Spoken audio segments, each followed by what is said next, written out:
దేహీ నిత్యమవధ్యోయం దేహే సర్వస్య భారత తస్మాత్ సర్వాణి భూతాని నత్వం శోచితుమర్హసి.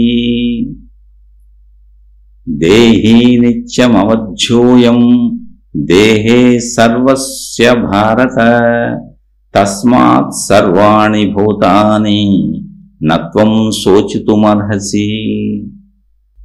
దేహీ నిత్యమవధ్యోయం దేహే సర్వస్య భారత తస్మాత్ సర్వాణి భూతాని నత్వం శోచితుమర్హసి. దేహీ అంటే దేహముల యందు ఉన్నటువంటిది, అంటే దేహములను నిలిపి ఉంచినది ఏదైతే ఉందో అది దేహి. దేహి నిత్యం, అది నిత్యము. అవధ్యోయం, అవధ్యోయం అంటే అవధ్య, దానిని ఎవరు చంపలేరు, అంటే అది చంపబడనిది. దేహి ఇక్కడ దేహము అంటలేదు, దేహి దేహమునందు ఉన్నది. దేహములందు ఉండి దేహములను నిలుపుచున్నటువంటి అనంత ఆత్మస్వరూపము ఏదుందో అది నిత్యము, అది శాశ్వతము, ఎప్పుడూ ఉంది, ఉండటం లేకపోవటం అనేది లేదు. అది అవధ్యోయం.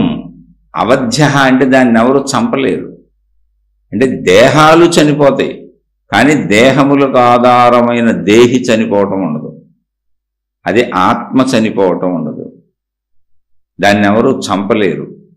దేహే సర్వస్య భారత, సర్వస్య సమస్త ప్రాణుల యొక్కయు, దేహే దేహములందు ఉన్నటువంటి, అయం ఆ ఆత్మను అంటే దేహిని, ఆ దేహి అనేటువంటి దాని దేహములలో ఉన్నటువంటి, దేహములను బ్రతికిస్తూ కదిలిస్తూ కదుపుతూ దేహములకు ఆధారమై లోపల ఉన్నటువంటి ఆ ఆత్మశక్తి ఏదైతే ఉన్నదో సమస్త ప్రాణుల యందు, ఓ భారత, ఓ అర్జున, భారత అంటే ఇక్కడ అర్జునుడిని ఉద్దేశించి అంటున్నారు, ఓ అర్జున అది అవధ్య, దానిని ఎవరూ చంపలేరు, అది నిత్యము, అది శాశ్వతమై ఉన్నది. తస్మాత్ సర్వాణి భూతాని, తస్మాత్ అందువలన, సర్వాణి సమస్తములైనటువంటి భూతాని ప్రాణుల గురించి, నత్వం శోచితుమర్హసి, నా త్వం నీవు, నా అర్హసి దుఃఖించుట తగదు, నత్వం శోచితం, శోచితం అంటే దుఃఖించటం, శోకించటం, నా అర్హసి తగదు అంటే దేహములలో ఉన్నటువంటి దేహిగా పిలువబడుతున్నటువంటి ఆత్మస్వరూపం ఏదైతే ఉన్నదో ఓ అర్జున,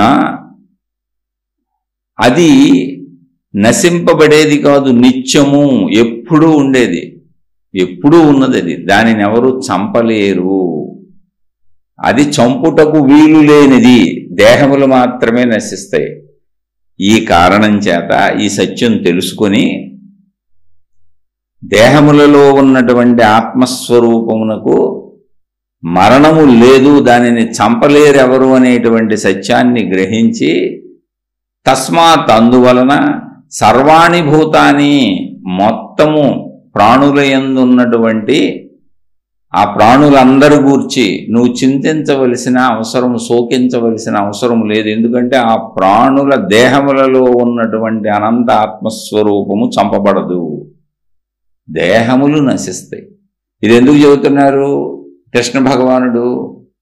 అర్జునుడు నేను వీళ్ళందరినీ చంపలేను అని యుద్ధం కాడ ఆగిపోయాడు. ఇప్పుడు అది ప్రాబ్లం.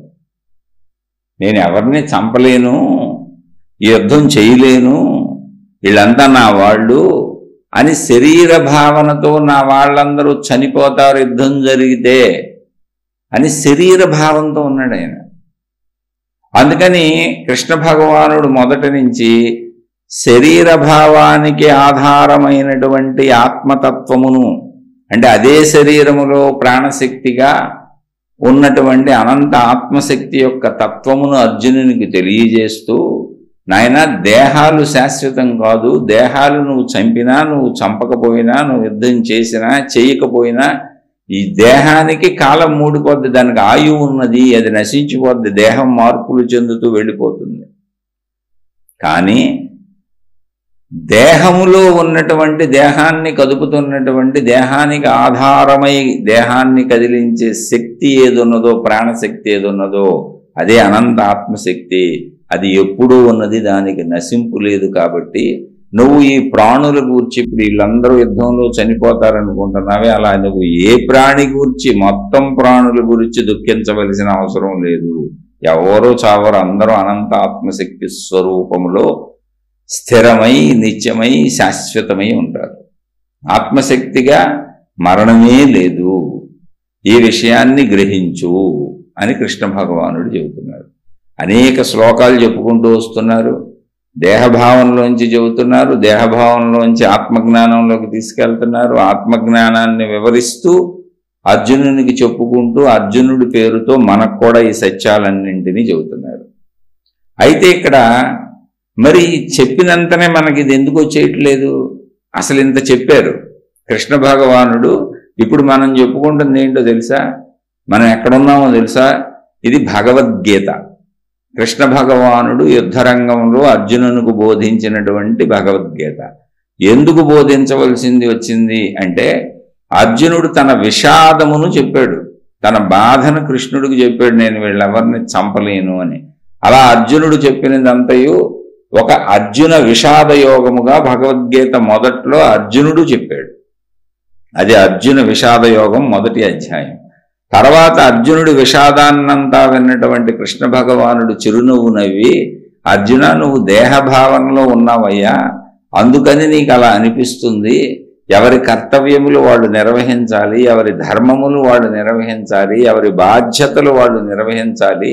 అలా నిర్వహించాలంటే నీకు సత్యము తెలియాలి. దేహభావన చేత మనుషులు పొరపాట్లు చేస్తూ ఉంటారు, తప్పులు చేస్తూ ఉంటారు. కాబట్టి దేహభావన కంటే అతీతమైనటువంటి, దేహానికి ఆధారమైనటువంటి, దేహములోనే ఉండి దేహాన్ని నడిపిస్తున్నటువంటి ప్రాణశక్తి ఏదుందో అది అనంత ఆత్మశక్తి. అది నేనని మనిషి తెలుసుకున్న రోజున తప్పులు చేయడు, దేహభావనలోనికి వెళ్ళడు, అజ్ఞానంతో దుఃఖించడు, శోకించడు, పొరపాట్లు చేయడు, మోసాలు చేయుడు, అన్యాయాలు చేయుడు, అక్రమాలు చేయుడు. కనుక నీకు ఆ ఆత్మజ్ఞానమును చెబుతాను. నువ్వు దాన్ని బట్టి అది విన్న తర్వాత నీ కర్తవ్య నిర్వహణ నువ్వే నిర్ణయించుకో. నువ్వు దేహభావనలో ఇప్పుడు శోకిస్తున్నావు అని చెప్పినప్పుడు, ఇప్పుడు మనం ఎక్కడున్నాం మీకు చెప్పాను. 2వ అధ్యాయం కృష్ణ భగవానుడు చెబుతున్నాడు. మొదటి అధ్యాయం అర్జున విషాద యోగం, తన బాధని చెప్పాడు. దానికి సమాధానంగా కృష్ణ భగవానుడు దేహములో ఉన్నటువంటి అనంత ఆత్మతత్వమును రెండింటినీ పోలుస్తూ, విశదీకరిస్తూ, వివరిస్తూ, అర్జునుడి శోకానికి కారణాలు చెబుతూ, శోకం ఎప్పుడు పోతుందో చెబుతూ ఆత్మతత్వాన్ని వివరిస్తున్నారు. అది 2వ అధ్యాయము సాంఖ్యయోగము 30వ శ్లోకంలో ఉన్నాం. ఇలా ఈ భగవద్గీత మొత్తం 700 శ్లోకములు. అందులో మొదటి అధ్యాయం తీసేస్తే మిగిలినటువంటి 17 అధ్యాయములు, మొత్తం 18 అధ్యాయముల భగవద్గీతలో 17 అధ్యాయములు కృష్ణ భగవానుడు వివిధ రీతిలలో అనంత ఆత్మతత్వమును అర్జునునికి అర్థమయ్యేలా అనేక విధములుగా చెప్పారు. ఒక రకంగా కాదు, ఇలా ఒక మాట చెప్పేసి, ఒక శ్లోకం చెప్పేసి, ఒక వాక్యం చెప్పేసి ఇది ఇంతే నువ్వు ఇంకా తెలుసుకో అని అనలా. తెలియబడే వరకు, అతనికి ఎన్ని సందేహాలు వస్తున్నా ఆ సందేహాలన్నీ తీరుస్తూ అర్థమయ్యే వరకు వివిధ రకాలుగా ఎన్ని రకాల సాధనలు చేస్తూ ఆ వైపు వెళ్ళవచ్చో నిరూపిస్తూ చెప్పారు. అదే 18 అధ్యాయాలు. మనం ఇప్పుడు కృష్ణ భగవానుడు చెప్పిన మొదటి అధ్యాయంలో, అంటే సాంఖ్యయోగము అనే దాంట్లో ఉన్నాం, 30వ శ్లోకంలో ఉన్నాం. ఇక్కడ మరి ఈ స్థితిని అర్జునుడికి అనేక విధములుగా, అనేక శ్లోకములుగా చెబుతున్నప్పుడు మనకు శ్లోకాలన్నీ వరుసగా వింటుంటే అంతా ఒకే విషయం చెప్పినట్టు అనిపిస్తూ ఉంటుంది, కొద్ది మార్పులతో. కానీ ఇక్కడ గమనించవలసిన విషయం ఏంటంటే, ఒక్కొక్క చోట ఒక్కొక్క పదం వాడబడుతుంది. దీనికి ముందు శ్లోకంలో కూడా అర్జునుడిని భారతాన్ని సంబోధించాడు, ఇప్పుడు కూడా భారతాన్ని సంబోధించారు. ఇక్కడ విశ్లేషణలోనే మనం ఆ సత్యాన్ని పట్టుకోగలం. సంస్కృతం అద్భుతమైనటువంటిది. 2 లైనుల్లో చెప్పబడినటువంటి ఆ శ్లోకాన్ని, అందులోని అర్థాన్ని, తాత్పర్యాన్ని ఎవరి బుద్ధిశక్తిని బట్టి, ఎవరి జ్ఞానశక్తిని బట్టి, ఎవరి యొక్క అన్వేషణని బట్టి వాళ్ళు అందులోంచి అంత తవ్వుకుండా ఉండొచ్చు. అక్కడ 2 లైన్లే ఉంటాయి, కానీ అందులో నువ్వు ఎంతైనా తవ్వుకోవచ్చు. అదే సంస్కృతంలో గ్రంథాలలో ఇమర్చబడినటువంటి జ్ఞాన రహస్యం. అందుకని ఇందులో ఔన్నత్యం ఏంటి అంటే, ఎవరు స్థాయిని బట్టి వాళ్ళు అందులో నుంచి తవ్వుతారు జ్ఞానాన్ని. అక్కడ ఉండేది ఆ 2 లైన్ల శ్లోకం. శ్లోకం మార్చబడదు. శ్లోకం అలాగే ఉంది, భగవద్గీత అలాగే ఉంది, కృష్ణ భగవానుడు చెప్పిన భగవద్గీత అలాగే ఉంది 700 శ్లోకాలతో. కానీ ఆ 700 శ్లోకాల భగవద్గీతకు కొన్ని వేల లక్షల వ్యాఖ్యానాలు మహాత్ములు రచించారు. అంటే ఎవరు ఎంత అందులో నుంచి జ్ఞాన నిధిని తవ్వుకోగలరో అది వాళ్ళ సామర్థ్యం మీద, వాళ్ళ బుద్ధి సామర్థ్యం మీద, జ్ఞాన సామర్థ్యం మీద, వాళ్ళ ఆలోచన సామర్థ్యం మీద, వాళ్ళ అన్వేషణ సామర్థ్యం మీద, వాళ్ళకు ఉన్నటువంటి ఆత్మజ్ఞాన జిజ్ఞాస మీద ఆధారపడి ఉంది. అందుకని ఎప్పటికీ భగవద్గీత చెప్పబడుతూనే ఉంటుంది, మళ్ళీ కొత్త వాళ్ళు వచ్చి చెబుతూనే ఉంటారు. కారణం ఏంటి అంటే అందులో నుంచి జ్ఞానాన్ని ఎంతైనా తవ్వుకోవచ్చు. ఇది నీ ఇష్టం, అది అనంతం. అది అందుకని శ్లోకాలు ఒక రకంగానే ఉన్నాయి అనుకోబాకండి. నిరంతరం వింటూ మననం చేసుకుంటూ ఆ తాత్పర్యాలను, ఆ అర్థాలను మీరు లోపల మననం చేసుకుంటూ ఉంటే ఆ శ్రవణం అయిపోయిన తర్వాత మననం మీకు సాధనగా మారుతుంది. మనం ఏం తెలుసుకోవాలో, ఎలా ఉండాలో తెలియజేస్తుంది. ఇప్పుడు మనం సామాన్య మానవ దశలో అర్జునుడు మనకంటే 1,00,000 రెట్లు, 1,00,000 రెట్లు ఉత్తముడు. అందుకే సాక్షాత్తు కృష్ణ భగవానుడితో కలిసి సంచరించాడు. అర్జునుడిలో స్వార్థం లేదు, అర్జునుడిలో ఎటువంటి లోపము లేదు, దోషము లేదు, దుష్టగుణము లేదు, ఎటువంటి మానవ గుణములకు సంబంధించినటువంటి సామాన్య గుణములేవి అర్జునుడిలో లేవు. చెప్పాలంటే అన్ని ఉత్తమ దైవ లక్షణాలే ఉన్నాయి. కానీ సంపూర్ణ ఆత్మజ్ఞానం తెలియదు. అది అర్జునుడి పరిస్థితి. ఒక్క చెడ్డ గుణం కూడా లేదు. ఎంత ఉత్తమ స్థితిలో ఉన్నాడు అర్జునుడు అంటే, యుద్ధంలో అవసరమైతే నా ప్రాణం కోల్పోతాను, అసలు మా రాజ్యం, మా సంపదలు కూడా మాకు అక్కర్లేదు, మేమే వదిలేస్తున్నాం, యుద్ధం చేయం, ఎందుకంటే యుద్ధం వలన మనుషులు చనిపోతారు. అర్జునుడు పిరికితనంతో కాదు, అర్జునుడు గాండేవం తీసి యుద్ధం చేయటం మొదలు పెడితే ఒక్కడు మిగలడు. ఇంతకుముందు ఒక్క అర్జునుడే మొత్తం దుర్యోధనుడు సైన్యాన్ని తరిమి కొట్టాడు విరాటరాజు కొలువులో ఉన్నప్పుడు. ఇది అందరూ గుర్తుపెట్టుకోవాలి. మహాభారతం తప్పకుండా అందరూ చదవాలి, చదివితే అర్థమవుతుంది. ఒక్క అర్జునుడు ఉత్తర కుమారుడు రథం తోలుతుంటే విరాటరాజు రాజ్యంలో మొత్తం దుర్యోధనుడు తన సైన్యంతో సహా భీష్మ ద్రోణాదులందరినీ వేసుకుని వస్తే ఒక్క అర్జునుడు వాళ్ళందరినీ తరిమి తరిమి కొట్టాడు. ఇప్పుడు ఎందుకు అర్జునుడు భయపడతాడు యుద్ధం చేయడానికి? అర్జునుడు ఇక్కడ యుద్ధం చేయడానికి భయపడటం లేదు. తనలో ఉన్నటువంటి సౌమ్య హృదయము, తనలో ఉన్నటువంటి మంచితనము, తనలో ఉన్నటువంటి సున్నితత్వము, మానవుల పట్ల ఆయనకున్నటువంటి దయ, ప్రేమ, కరుణ, ఇవన్నీ కూడా ఎందుకు మా వలన చిన్న రాజ్యం కోసం, కేవలం మా సంపదల కోసం, చిచ్చి మా బ్రతుకు కోసం మోసమే జరిగింది అయినా కూడా మాకు లాభం చేకూరడం కోసం అది ధర్మమే అయినా నేను యుద్ధం చేయను, మాయే వదిలేసుకుంటాం. వాళ్ళు వదిలేస్తే వెళ్ళిపోయి మేము భిక్షమెత్తుకు బతుకుతాం, మౌనంగా బతుకుతాం. వాళ్ళు వదలరా, ఒకవేళ నన్ను చంపేస్తారా, ఇదిగో యుద్ధం చేయకుండా ఇలా నుంచుంటాను నేను, ఇదిగో అస్త్రశస్త్రాలు కింద పడేశాను, నన్ను వాళ్ళని కొట్టి చంపేయమనండి, నేను చనిపోవటానికి సిద్ధంగా ఉన్నాను అనేటువంటి దేహాన్ని వదిలేసినటువంటి, దేహభావాన్ని వదిలేసినటువంటి త్యాగమయ స్థితికి వచ్చాడు. మరణాన్ని ఒప్పుకోవటం కంటే, మరణాన్ని అంగీకరించటం కంటే, మరణించడానికి సిద్ధమవటం కంటే ఇంకేమైనా ఉత్తమత్వం ఉందా అసలు మానవ జన్మలో? ఇప్పుడు ఆయన దేవుడు కదూ, అసలు అంత త్యాగం చేసినోడు ఎవడైనా ఉన్నాడు భూమి మీద?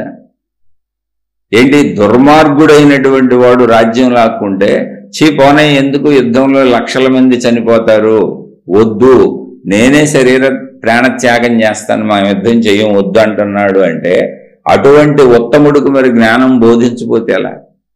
అసలు అటువంటి ఉత్తముడికే జ్ఞానం అర్థమవుద్ది, బోధించకపోవటం కాదు. సృష్టి అటువంటి వాడికి వెంటనే జ్ఞానాన్ని అందిస్తుంది. ఇప్పుడు మనం జ్ఞానం పొందాలి అంటే మనం పొందవలసిన స్థితి దేహ భావన తగ్గించుకోవాలి, ధర్మ భావన పెంచుకోవాలి. అన్ని కష్ట నష్టములు పడి కూడా వాళ్ళు చూడండి ఇప్పటికీ యుద్ధం వద్దంటున్నారు. యుద్ధం చేయలేకపోవడానికి వాళ్ళు పిరికి వాళ్ళు కానే కాదు. గాంధీవం పట్టుకున్నాడా అర్జునుడు ఆపగలిగిన వాడు భూమి మీద ఎవరూ లేరు. ఆ విషయం అందరికీ తెలుసు. అర్జునుడి రథం ముల్లోకాల్లో తిరుగుతుంది. మళ్ళీ గుర్తు చేస్తున్నా, అర్జునుడి రథానికి ఉన్న అశ్వాలు ముల్లోకాల్లో తిరుగుతాయి. అర్జునుడి గాంధీవం భగవత్ ప్రసాదితం, దేవతలు ఇచ్చింది. అక్షయ తూణీరం ఉంది ఆయనకి, అస్త్రశస్త్రాలు అక్కర్లేదు. అక్షయ తూణీరంలో దేవతల అనుగ్రహం చేత బాణాలు అవే ఉత్పన్నమవుతూ ఉంటాయి, అవే వస్తూ ఉంటాయి, అనంతంగా వస్తూనే ఉంటాయి.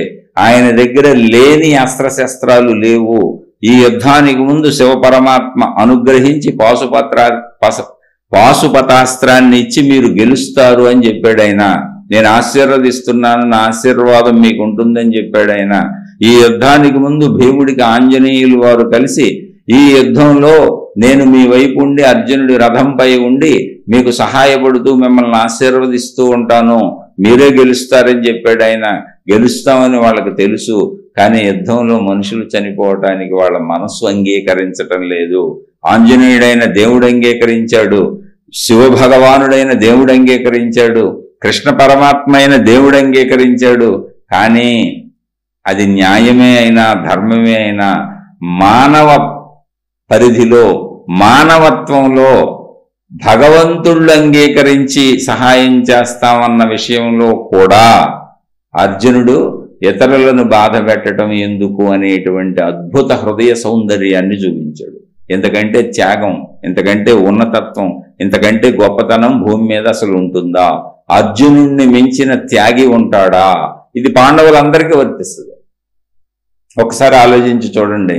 అందుకే భూమి ఉన్నంతకాలం మహాభారతం ఉంటుంది, భూమి ఉన్నంతకాలం పాండవుల గురించి చెప్పుకుంటారు. మంచి వాళ్ళగా పాండవుల గురించి చెప్పుకుంటారు, చెడ్డవాళ్లుగా కౌరవుల గురించి చెప్పుకుంటారు. భూమి ఉన్నంతకాలం భగవద్గీత అనేటువంటి ఆత్మతత్వ జ్ఞానం చెప్పబడుతూనే ఉంటుంది. ఎందుకో తెలుసా? పాండవులు ఎవరో కాదు మనలో ఉన్న సద్గుణాలు, కౌరవులు ఎవరో కాదు మనలో ఉన్న దుర్గుణాలు, పాండవులు ఎవరో కాదు పంచేంద్రియాల మన శరీరం. అందుకే 5గురికి ఒకే భార్య, భోగ వస్తువు ఒకటే ద్రౌపది. కౌరవులు ఎవరో కాదు 100 సంవత్సరాలు మన ఆయువు, ఆయువుతో నిరంతరం యుద్ధమే. బతికి ఉన్నంత కాలం మనం ఇక్కడ ప్రపంచంలో మనకు కావలసిన వాటిని పొందడానికి నిరంతరం యుద్ధం చేస్తూ ఉండవలసిందే. ఈ విషయాలు ఇంతకు ముందు శ్లోకాలలో చెప్పానైనా మళ్ళీ ఒకసారి గుర్తు చేస్తున్నాను. ఇదంతా మన జీవితమే. ఈ జీవితంలో ఎంత ధర్మంగా, ఎంత మంచిగా ఉంటామో, ఎంత చక్కగా ఉంటామో, ఎంత దేహభావన తగ్గించుకుంటామో, ఎంత ఉన్నతంగా బ్రతుకుతామో అంత త్వరగా ఆత్మతత్వము, ఆత్మజ్ఞానము అందించబడుతుంది. పక్కనే ఉన్నాడు పరమాత్మ అందించటానికి. మనకి కనపడలేదని మీరు అనుకుంటున్నారు. కృష్ణ పరమాత్మ అర్జునుడికి కనపడినట్టుగా, అర్జునుడు అడుగుతుంటే కృష్ణ పరమాత్మ చెబుతున్నట్టుగా మీలో మీకు ఎవరో కనపట్టలేదు, ఏ దేవుడు కనపట్టలేదని మీరు అనుకుంటున్నారేమో. కానే కాదు. దేహభావన ఎప్పుడైతే తగ్గుతుందో ఆటోమేటిక్గా మనలో ఉన్న బుద్ధి, జ్ఞానము, మనలోనే వికాసం ఉంది. మనలో ప్రాణశక్తి, మనలో బుద్ధిశక్తి, మనలో జ్ఞానశక్తి మొత్తం పరమాత్మ శక్తే. దానిని మనం దేహానికి వాడుకుంటున్నాం, ఇంద్రియాలకు వాడుకుంటున్నాం, దుష్క్రియలకు వాడుకుంటున్నాం, దేహభావాన్ని పెంచుకోవడానికి వాడుకుంటున్నాం. మనం మంచి క్రియలలోకి వచ్చేసి, సద్భావాలలోకి వచ్చేసి దేహభావన తగ్గి ధర్మంగా జీవించటం మొదలుపెట్టినప్పుడు మనలో ధర్మస్వరూపంగా ఉన్నటువంటి ఆ ధర్మజ్యోతి అయినటువంటి ప్రాణశక్తి, ఆత్మశక్తి ఏదుందో అది మనలోనే వెలిగి బుద్ధి వికాసం చెంది మనలో ఉన్న పరమాత్మ మన అంతరాత్మలోనే మనకు జ్ఞానాన్ని అందిస్తాడు. ఇది సత్యము, ఇది నిత్యము, ఇది నిజము. ఇదే భగవద్గీత చెబుతున్న సాక్ష్యము. కృష్ణ పరమాత్మ మనలోనే ఉన్నాడు, అర్జునులము మనమే. కానీ మనలో ఉన్న దుర్యోధనుణ్ణి చంపేయాలి. అది మనలో దుర్యోధనుడు ఉండకూడదు. అప్పుడు మాత్రమే ఆత్మజ్ఞాన అర్హత మనకు వస్తుంది. ఇక్కడ యుద్ధం ఎప్పుడు మనలో ఉన్న అర్జునుడికి, మనలో ఉన్న దుర్యోధనుడికి యుద్ధం జరుగుతూనే ఉంటుంది. కృష్ణ పరమాత్మ చూస్తూనే ఉంటాడు. నువ్వెప్పుడైతే దుర్యోధనుడు జోలికి వెళ్ళను, దుర్యోధనుడు నాకు అక్కర్లేదు, నేను దుర్యోధనుడిని వదిలేశాను ఆ దుర్యోధనుడితో నాకు పని లేదంటావో, వెంటనే కృష్ణ పరమాత్మ నీలోనే ఉన్న బుద్ధి అంశగా, ప్రాణశక్తి అంశగా, నీలో ఆత్మశక్తి అంశగా, నీ దేహంలో ఉన్న దేహిగా, నిన్ను బతికించేటువంటి పరమాత్మ శక్తిగా, ఆ జ్ఞాన రూపంలో ఉన్నటువంటి నీలోనే ఉన్న ఆ పరమాత్మ జ్ఞానాన్ని వెలికి తీసి నీకు అందిస్తూ ఉంటాడు. నీకే నీ లోపల ఆలోచనలకు అది అందుతూ ఉంటుంది. పరమాత్మ లోపల నుంచే అందిస్తాడు, బయట నీకు ఎవరు కనపడక్కర్లు. అసలు నీలో ఉన్న శక్తి అదే, దాన్ని మనం దేహానికి వాడుకుంటున్నాం అంతే, మీరైనా నేనైనా. అందుకని జాగ్రత్తగా తెలుసుకుందాం. ఇక్కడ ఇప్పుడు ఈ శ్లోకం చెప్పుకున్నాం, మనం శ్లోక అర్థం కూడా చెప్పుకున్నాం. శ్లోకార్థము ఏంటంటే, దేహములలో దేహిగా ఉన్నటువంటి ఆ ప్రాణశక్తి ఏదుందో దానికి నశింపు లేదు, అది నిత్యము, దాన్ని ఎవరు చంపలేరు. అవధ్య, ఎవరు దాన్ని చంపలేరు. కనుక నువ్వు ఎవరో చంపేస్తారు, యుద్ధం జరిగితే మనుషులు చచ్చిపోతారు అనుకుంటున్నావు, దేహాలు మాత్రమే చచ్చిపోతాయి, దేహిని చంపలేరు. అంటే అనంత ఆత్మశక్తిని ప్రాణశక్తిని చంపలేరు. కనుక ఓ అర్జున, నువ్వు ఈ ప్రాణుల గురించి శోకించవలసిన అవసరము లేనే లేదు. అసలు ఇక్కడున్న యుద్ధంలో ఉన్నోళ్లే కాదు, సర్వప్రాణుల గురించి భూమి మీద అసలు నువ్వు శోకించవలసిన అవసరమే లేదు. ఎందుకంటే వాళ్ళు నశించరు, రూపాలు మారుతూ ఉంటాయి. అయితే ఈ భావం మనకు ఎప్పుడు తెలుస్తుంది? దీనికే ఈ సాధనా పదంలో ముందుకెళ్ళటానికి అనువుగా ఈ ఆత్మజ్ఞానానుభూతిని పొందినటువంటి జీవన్ముక్తులైనటువంటి మహాత్ములు మనకు అనేక రకములైన సాధనా విధానములని చెప్పారు. మనం ఇప్పుడు దేహభావంలో ఉన్నాంగా, మరి అక్కడి నుంచి అంటే మనం ఎవరు? సాధకుడు. మనం ఇప్పుడు సాధకుడు. మనం చేయవలసింది ఏంటి? సాధన. ఈ బోధ ఏంటి? ఆత్మజ్ఞాన బోధ. సాధన చేయకుండా ఆత్మజ్ఞాన బోధ విన్నంత మాత్రాన్ని రాదు. ఎందుకని మనలో వేరే లక్షణాలు ఉన్నాయి. దేహభ్రాంతి ఉంది, దేహభ్రాంతికి దేహభావనకు సంబంధించిన దేహ లక్షణాలు ఉన్నాయి. వాటిని ఎలా పోగొట్టుకోవాలి అనటానికి, అవి పోగొట్టుకోవడానికి అవసరమైనటువంటి సాధనలు అనేకంగా చెప్పారు. అందులో సాధనా చతుష్టయము అని ఒకటి పూర్వ పరంపరగా మన గ్రంథాల్లో పూర్వీకులు అందించిందిగా వస్తుంది. అసలు ఆ సాధనా చతుష్టయం ఏంటో చూద్దాం ఒకసారి. ఎవరైనా సరే సత్యము తెలుసుకోవాలనేటువంటి జిజ్ఞాస ఉండి, ఎవరైనా అంటే మనకు సత్యం తెలుసుకోవాలనేటువంటి ఆసక్తి ఉండి, అదే ఈ ఆత్మజ్ఞాన సత్యం. ఆ సత్యం కోసం నిరంతరం ప్రయత్నించేవాడిని సత్యాన్వేషి అని పిలుస్తారు. అసలు సాధకుడు అంటే ఎవరు అంటే ఇతను. ఎవరు సాధకుడు అంటే నిరంతరం సత్యాన్ని తెలుసుకోవాలనే ప్రయత్నంలో, ఆ సత్య సాధనలో శోధనలో ఉండేవాడు సాధకుడు. అతను వెతికే సత్యం ఏమిటి? ఏ సత్యాన్ని వెతుకుతున్నాడు? అదే బ్రహ్మము, అదే ఆత్మ. దానినే కృష్ణ భగవానుడు బోధిస్తున్నారు. ఆత్మయే సత్యము, బ్రహ్మమే సత్యము.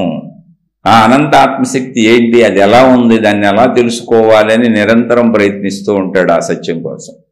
వాడు సాధకుడు.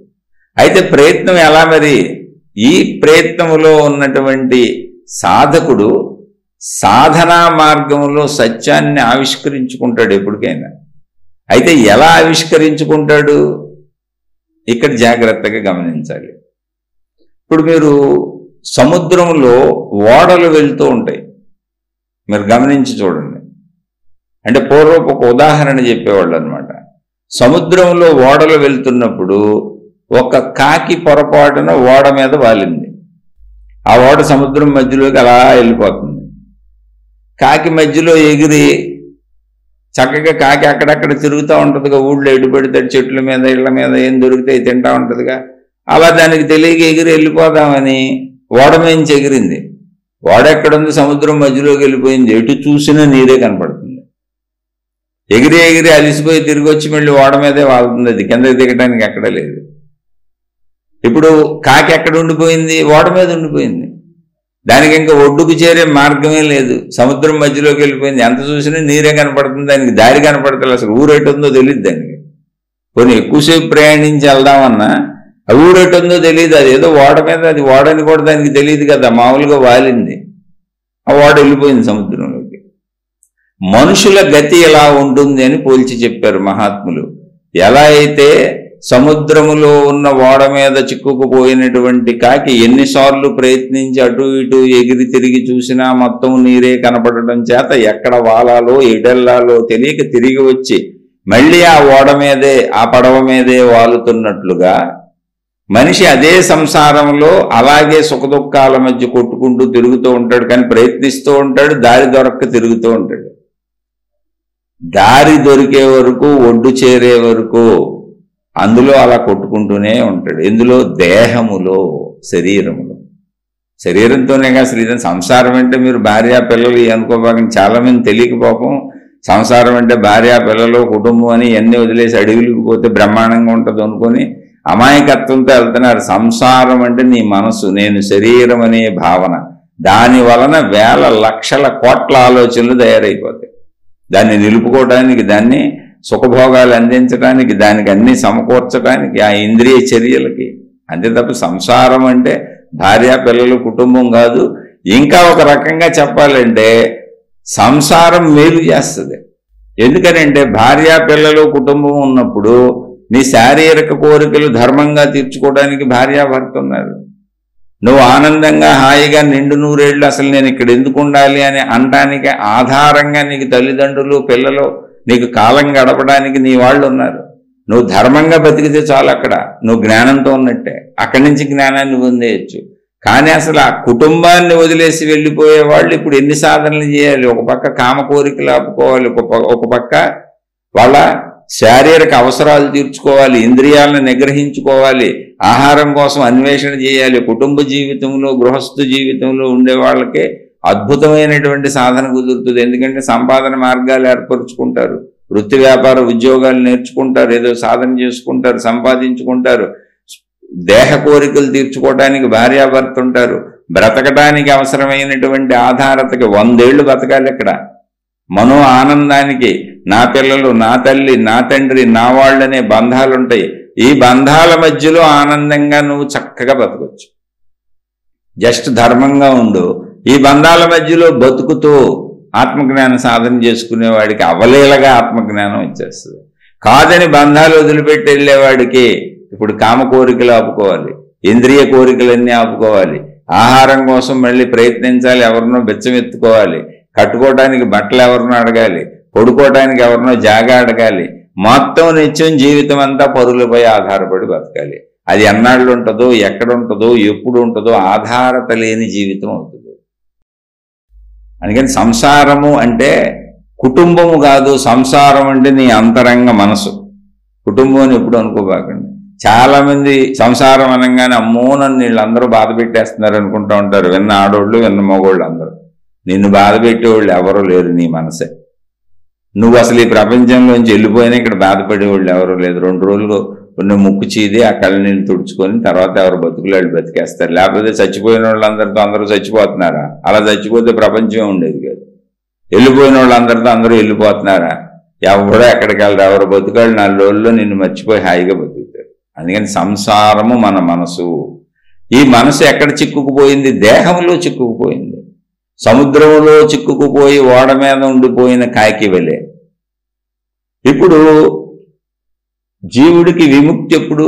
కాకికి విముక్తి ఎప్పుడు? ఓడ ఏదో ఒడ్డుకు వెళ్ళాలి. వెళ్ళినప్పుడు దానికి అప్పుడు అర్థం అవుద్ది, అమ్మయ్య అనుకొని ఇంకా ఒడ్డుకు చేరి చక్కగా ఎగిరేసి ఎక్కడో ఇళ్ల మీదో చెట్ల మీదో వాళ్ళు తనకు దొరికింది తిని బతికేస్తుంది. అలాగే ఈ దేహములోంచి, దేహ భావనలోంచి మనిషి బయటపడాలి.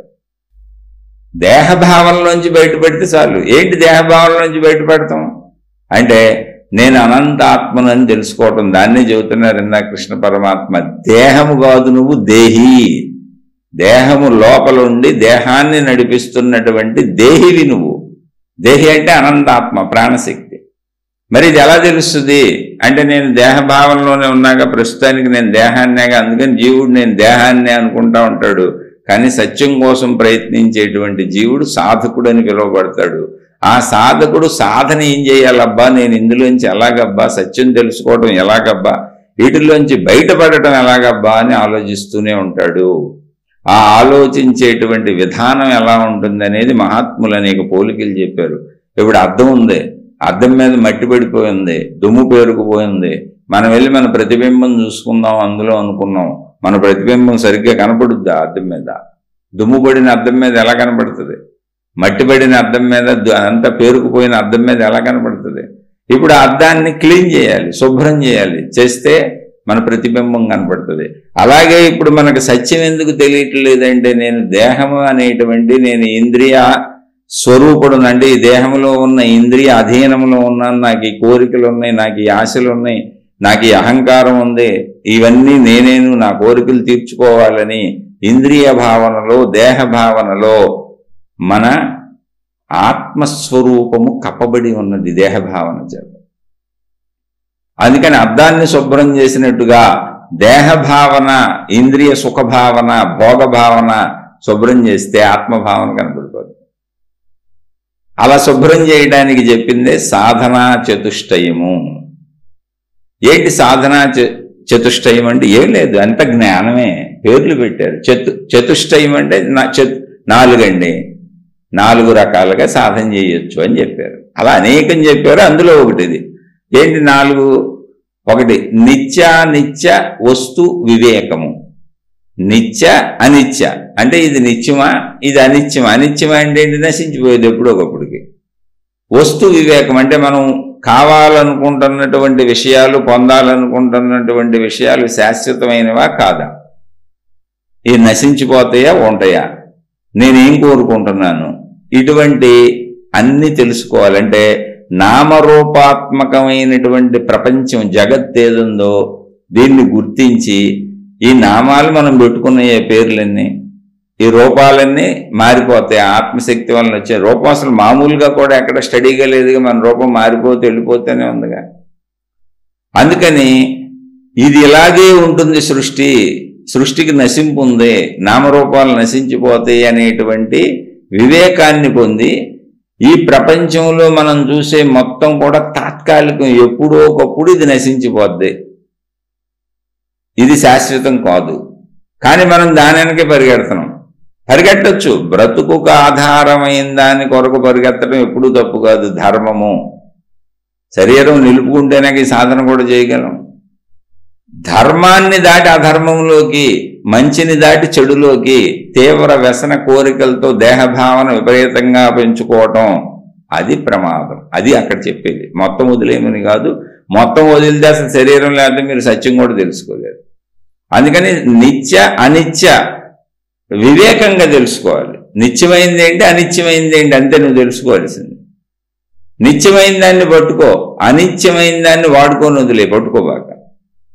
అది శాశ్వతంగా ఉంటుంది అనుకోబాక, ఉండాలని అసలు కోరుకోబాక, అది నశించిపోద్ది ఎప్పటికైనా.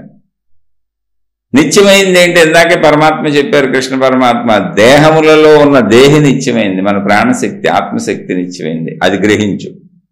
అది గ్రహించాలంటే ముందు నుంచి అలా తెలుస్తుంది, తెలియదు కదా.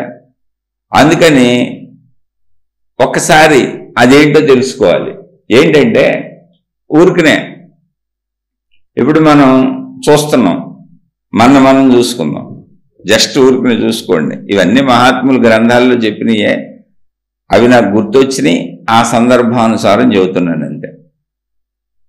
చూస్తున్నాం మనం, అవును చూస్తున్నాం. ఎలా చూస్తున్నాం? వెలుగు సహాయంతో. వెలుగు లేకపోతే చూడలేంగా. వెలుగు ఎక్కడి నుంచి వస్తుంది? సూర్యుడి సహాయంతో. ఓహో, వెలుగు సూర్యుడి సహాయంతో రావడం వల్ల మనం చూడగలుగుతున్నాము, రైట్, నిజమేది. మరి రాత్రి ఎలా చూడగలుగుతున్నాం? సూర్యుడు ఉండడు, వెలుగు ఉండదే. అప్పుడు దీపాల సహాయంతో కరెంటు సృష్టించుకున్నాం, దాన్ని దాటితో, లేకపోతే టార్చ్ లైట్లు వేసుకుంటాం, దీపాలు వెలిగించుకుంటాం, కరెంట్ వేసుకుంటాం, దాంతో చూస్తాం. ఓహో, సూర్యుడు లేనప్పుడు ఇలా చూస్తాం, సరే ఓకే, అది బాగానే ఉంది. అయితే మరి కళ్ళు మూసుకున్నప్పుడు ఎలా చూస్తాం? ఇప్పుడు సూర్యుడు ఉన్నాడు, దీపాలు ఉన్నాయి, కళ్ళు తెరిచాం కాబట్టి చూస్తున్నాం. ఇప్పుడు కళ్ళు మూసుకుంటే ఎలా చూస్తాం? కనబడుతుందా లేదా? ఒకసారి కళ్ళు మూసుకోండి, నేనున్నానని తెలుస్తుందా లేదా? మొత్తం అంతా తెలుస్తుందా లేదా? కళ్ళు మూసుకోగానే తెలియకుండా పోయిందా, శూన్యమైపోయిందా? లేదు, తెలుస్తుంది. ఎలా తెలుస్తుంది?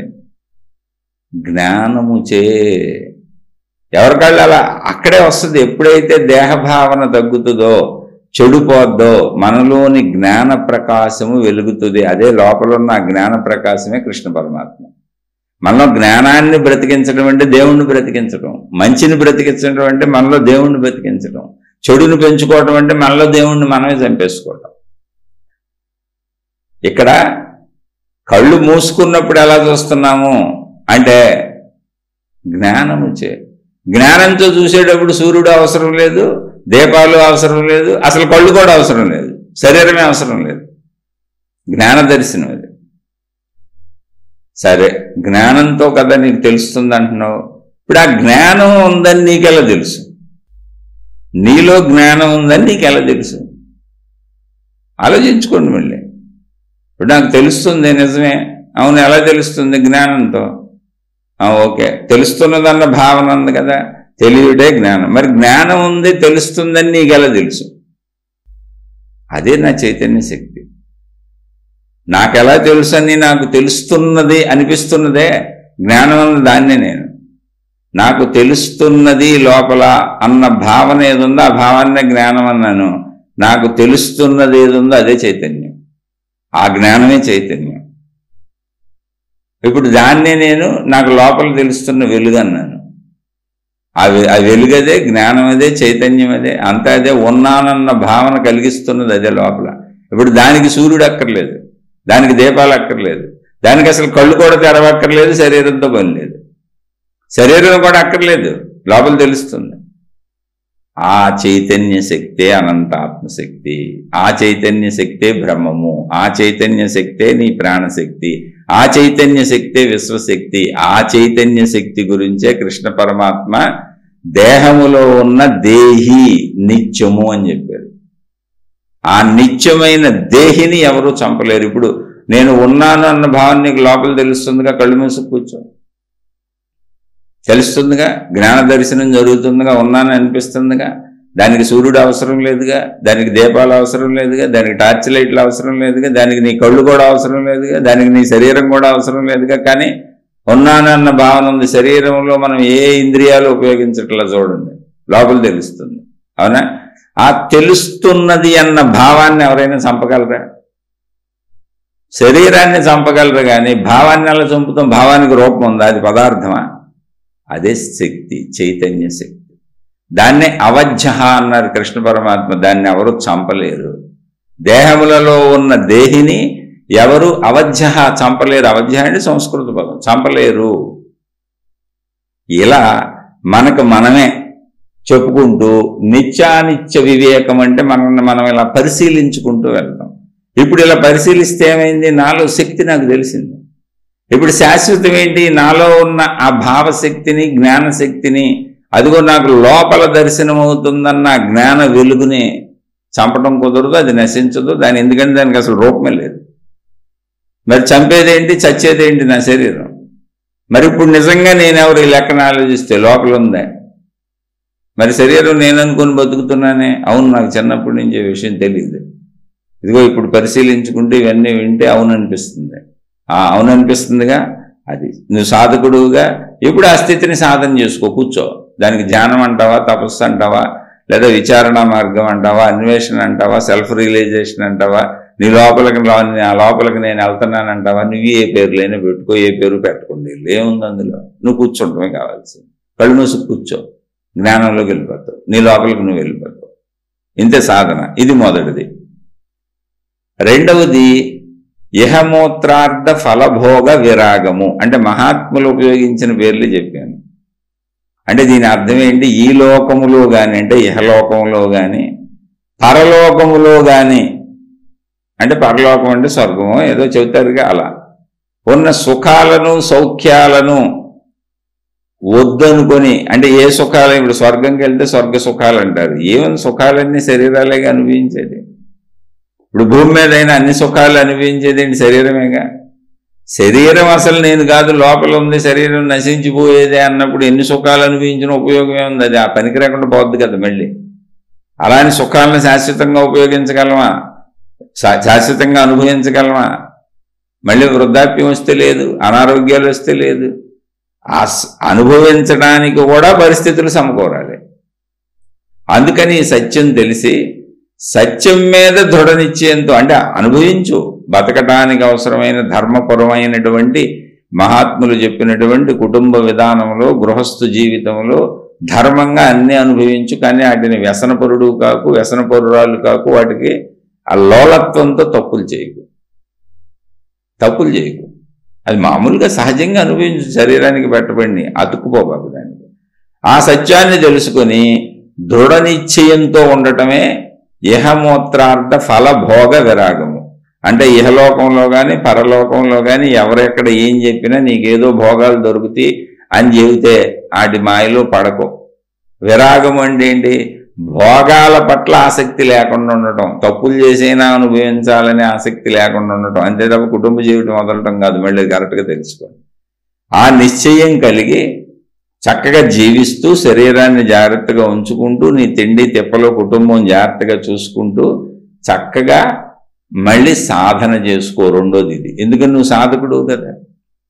వ్యసనాలలో ఉండిపోబాక, సమయం మిగుల్చుకో. ధనకాంక్ష కోసం పరిగెత్తబాక, కొంత సమయం మిగుల్చుకో. పంచేంద్రియ సుఖాలతోనే నిరంతరం గడపాలనుకోబాక, కొంత సమయం మిగుల్చుకొని సాధన చేసుకో. ప్రపంచంలో నిరంతరం తిరగాలనుకోవటమే నీకు వ్యసనము. అది ధనమైనా సరే, కోరికలైనా సరే. ఎంతో కొంత సమయం మిగిల్చుకుంటేనే నువ్వు సాధకుడుగా సాధన చేయగలుగుతావు. ఏంటి సాధన? నీ అంతరంగంలో నువ్వు వెళ్తామే. ఇది రెండవది. సాధన చతుష్టయంలో ఇది రెండవది. మూడవది శమదమాది షట్క సంపత్తి. షట్ అంటే 6, శమదమాది షట్ సంపత్తి. ఏంటిది అంటే ఒకసారి చూద్దాం. దమము, శమము, తితీక్ష, ఉపరతి, శ్రద్ధ, సమాధానము. అంటే ఇది పెద్దలు చెప్పింది. నేను సహజంగా అన్ని వాడుక భాషలో మాట్లాడుతూ ఉంటాను. ఇక్కడ సాధనా చతుష్టయం చెబుదాం మనం అనే ఉద్దేశంతో వీటిని చెబుతున్నాం మీకు. ఎందుకంటే ఈ సాధనా చతుష్టయం దేహభావనలో ఉన్నవాళ్ళు ఈ సాధనలు చేసుకుంటూ వెళ్ళకపోతే కృష్ణ భగవానుడు అందిస్తున్న ఆత్మజ్ఞానాన్ని పొందటం కష్టమవుతుంది. ఇవి చేస్తూ వెళ్తేనే అది కుదురుతుంది. అందుకని ఇది చెప్పుకుంటున్నాం. ఇప్పుడు ఇంద్రియాలు మనకి 2 రకాలుగా ఉంటాయి. ఏంటి? అంతరింద్రియాలు, బాహ్యేంద్రియాలు. శమము అంటే ఏంటో తెలుసా? అంతరింద్రియాలు అంటే ఏం లేదు, జ్ఞానేంద్రియాలు అంటారు వాటిని. శమము అంటే ఏంటంటే అంతఃకరణ నిగ్రహం. అంటే మన మనసు, ఆలోచనలు, బుద్ధి, చిత్తం ఇవన్నీ అంతంగా అహంకారం, వీటినన్నిటినీ చక్కగా ధర్మంగా మంచిగా ఉంచుకోవటం. అంటే అంతరింద్రియములన్నీ కూడా ధర్మంగా మంచిలోనే ఉండటం, తప్పులు పొరపాట్లు చెడుకి వెళ్లకుండా ఉండటం. ఇది శమము. దమము అంటే బాహ్య ఇంద్రియములు. అంటే బాహ్యేంద్రియాలు ఏంటి? కన్ను, ముక్కు, చెవి, నాలుక, చర్మము, శబ్దస్పర్శ రూప రసగంధములకు అవసరమైనవి అన్నీ. అవి కూడా ఎంత అవసరమో అంత. అవి మానేమని చెప్పట్లేదండి, నిగ్రహించటము అన్నారు. అంటే ఏంటి? అవసరానికి మించి పరిగెడుతుంటే ఆపటం. చాలామందికి తెలియక మానేయటం అనుకుంటారు.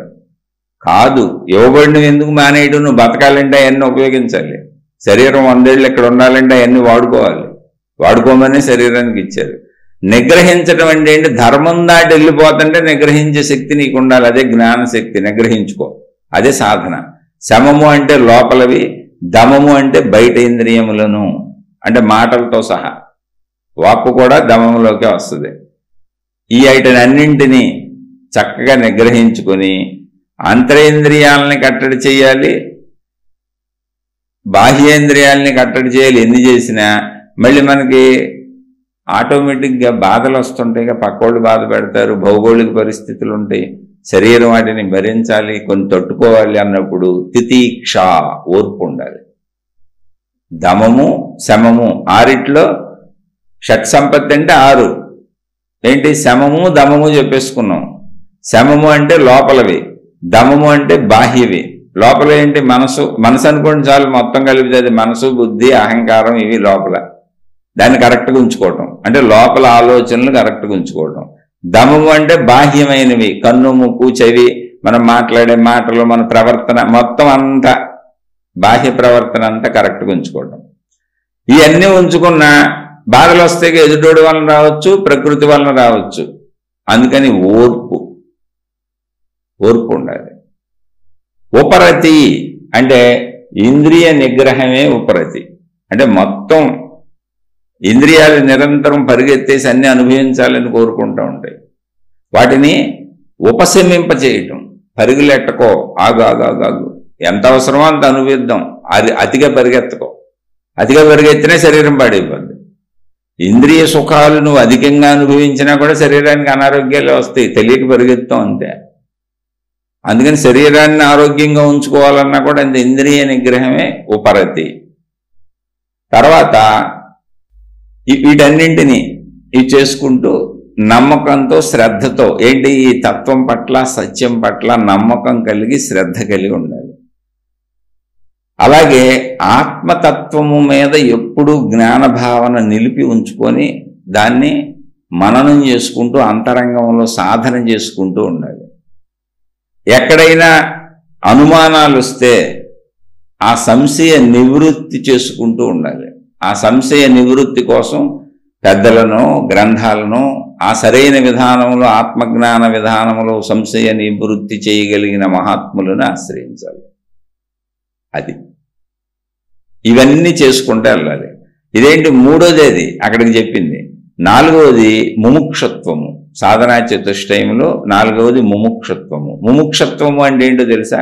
నేను మోక్షాన్ని పొందాలి, సత్యాన్ని తెలుసుకోవాలి, ఎట్టి పరిస్థితుల్లోనూ నేను సత్యం తెలుసుకోకుండా మరణించకూడదు, శరీరాన్ని ఎక్కువ నేను దానికే వాడుకోవాలి, శరీరం బ్రతకడం కోసం బ్రతికి ఉండటం కోసం శరీరానికి అవసరమైన అన్ని సమకూరుస్తున్నాను, శరీర ఇంద్రియ సుఖాలు ధర్మంగా తీరుస్తున్నాను, ధర్మంతోనే ఉంటాను, ధర్మం తప్పను, కానీ నేను ఎప్పుడూ కూడా మోక్షానికి ప్రయత్నిస్తూ ఉంటాను అనేది ముముక్షత్వం. ఇది ఉండాలి. ఈ భావనని స్థిరపరుచుకుంటూ ఉండాలి. ఈ భావనని స్థిరపరుచుకుంటూ మనం వెళుతూ ఉంటే ఆ వ్యక్తిని ముముక్షువు అంటారు. ఇది సాధన చతుష్టయం. అంటే ఆ భావాన్ని పెంచుకుంటూ ఉండాలి. ఎందుకని దేహభావంలో తగ్గిపోతూ ఉంటుంది. అలా అందుకని అప్పుడు నువ్వు సాధకుడు అవుతావు. సాధకుడు ఎప్పుడు అవుతావంటే సాధకుడు అవటానికి నీకు సాధనా చతుష్టయం చెప్పబడింది. ఏంటి సాధనా చతుష్టయం? ఒకటి నిత్యానిత్య వస్తు వివేకము, రెండు ఇహమూత్రార్థ ఫలభోగ విరాగము. అంటే ఈ లోకంలో కానీ ఏ లోకాల్లో అయినా కానీ సుఖాలు పరిమితంగా సుఖాపేక్షతో దేహభావన పెంచుకుంటూ పరిగెత్తకుండా ఉండడం, దాని మీద కొంచెం వైరాగ్యం కలిగి మనకు ఎంత అవసరమో అంతే అనుభవించి ఆ భోగాల పట్ల ఆసక్తిని పరిమితం చేసుకోగలగటం, అంటే నిగ్రహ శక్తి ఉండటం. మూడోది శమదమాది షట్క సంపత్తి, అంటే షట్ సంపత్తి 6 రకాలైంది. దమము, శమము, తితీక్ష, ఉపరతి, శ్రద్ధ, సమాధానము. సమాధానం అంటే డౌట్లు ఏమైనా వస్తే క్లియర్ చేసుకుంటూ ఉండాలి, దాని పట్ల శ్రద్ధ ఉండాలి. ఉపరతి అంటే ఇంద్రియ నిగ్రహము, తితీక్ష అంటే ఓర్పు. మనం శమము దమము అంటే చెప్పుకున్నాం, బాహ్యేంద్రియములు అంటే లోపల కంట్రోల్లో పెట్టుకోవటం, బయట కూడా కంట్రోల్లో పెట్టుకోవటం. ఇలా సాగుతూ నాలుగవది ముముక్షత్వం, అంటే ఎప్పుడు మోక్ష భావన వదలకూడదు. ఇది సాధకుడికి అవసరమైంది. ఇలా సాగితే ఖచ్చితంగా కృష్ణ భగవానుడు చెబుతున్నటువంటి దేహములో ఉన్న దేహి ఏదైతే నిత్యమైనది శాశ్వతమైనది ఉన్నదో దానిని తెలుసుకోగలుగుతాం. దేహము నశిస్తుంది అన్న దుఃఖము నశిస్తుంది. అందుకని దేహం ఉండాల్సిందేనండోయ్. దేహము లేకపోతే లోపల దేహిని తెలుసుకోవడం కుదరదు. దేహాన్ని అశ్రద్ధ చేయకండి, కుటుంబాన్ని అశ్రద్ధ చేయకండి, మీ ధన సంపదలు అశ్రద్ధ చేయకండి. ఆధ్యాత్మికాన్ని సరిగ్గా అర్థం చేసుకోక మీరు ఏదో ఈ కుటుంబం సంసారం అంతా జీవితానికి అడ్డం అనుకోబాకండి. అలా చెప్పిన వాళ్ళు అడ్డదిడ్డ మాటలు అసలేని బాకండి. ప్రకృతి మనకు ఒక శరీర నిర్మాణం చేసి ఇచ్చింది, స్త్రీ పురుషులను తయారు చేసింది, స్త్రీ పురుషులను విడివిడిగా పెట్టి ఆకర్షణ పెట్టింది, తద్వారా పిల్లలు పుట్టి సృష్టి ముందుకు జరిగేలా పెట్టింది. ఇలా జరిగేటువంటి మళ్ళీ మానవ సృష్టి ఇంత అనేకంగా జరుగుతుంటే వీళ్ళందరూ బ్రతకడానికి అవసరమైన అన్ని సమకూర్చి పెట్టింది. అలా పెడుతూ జ్ఞానాన్ని మనలోనే పెట్టి మళ్ళీ బయట నుంచి మనకి జ్ఞానాన్ని అందించేటువంటి ఏర్పాట్లు చేసి మోక్షాన్ని పొందమని చెప్పింది. అందుకని సరైన విధములోనే సాగాలి. కామిగాని వాడు మోక్షగామిగాడు అన్నారు పెద్దలు. కామి అంటే ఏంటి? కోరికలు తీర్చుకుంటూ సాగని వాడు మోక్షగామి కూడా కాడు, మోక్షాన్ని కూడా పొందలేడు అని చెప్పారు. ఎందుకని? కోరికలు తీర్చుకుంటూ దేహాన్ని వినియోగించుకుంటూ వెళితే అద్భుతమైన సత్యం ఏం తెలుస్తుంది అంటే ఇంతకంటే ఇక్కడ పొందడానికి పెద్ద సుఖాలేమి లేవు, ఉన్నాయి ఇదిగో ఈ 5 ఇంద్రియ సుఖాలే. ఎన్ని లక్షల సంవత్సరాలు బతికినా, వందల సంవత్సరాలు బతికినా ఈ 5 మళ్ళీ తిరిగి అనుభవిస్తూ ఉంటాము. ఎందుకు వీటి కోసం ఎంత కొట్టుకుంటున్నాం? అనుభవించేసాం, వీటిని రుచి చూసేసాం, ఈ రుచి తెలిసిపోయింది. ఒకసారి కాదు, 1000 సార్లు కాదు, లక్షల సార్లు అనుభవించాము. ఇక చాలులే అని వృద్ధాప్యం వచ్చేటప్పటికి మన మనసే స్థిరపడిపోతుంది.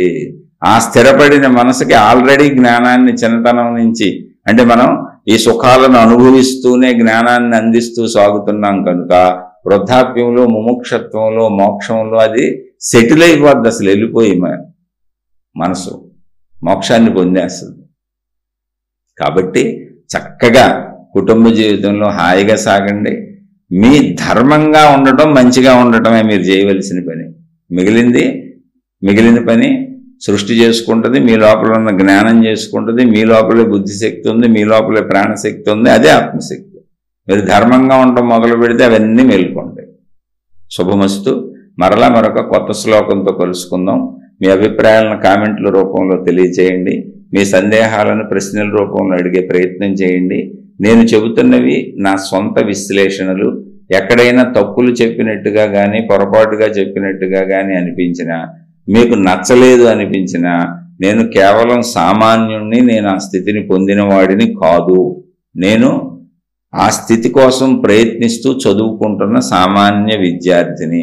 కాబట్టి నన్ను క్షమించి వదిలివేసి చక్కగా మీ మార్గంలో మీరు సాగిపోండి. లేదు, ఏదైనా కొంచెం ఎవరికైనా అర్థమయ్యి ఇందులో కొంచెం నాకు అర్థమవుతుంది అని అనుకుంటే తీసుకొని మీ జీవితంలో ఆచరించుకునే ప్రయత్నం చేయండి. శుభమస్తు. మరలా మరొక కొత్త శ్లోకంతో కలుసుకుందాం. మీకు, మీ కుటుంబ సభ్యులకు మేలు చేకూరుగాక.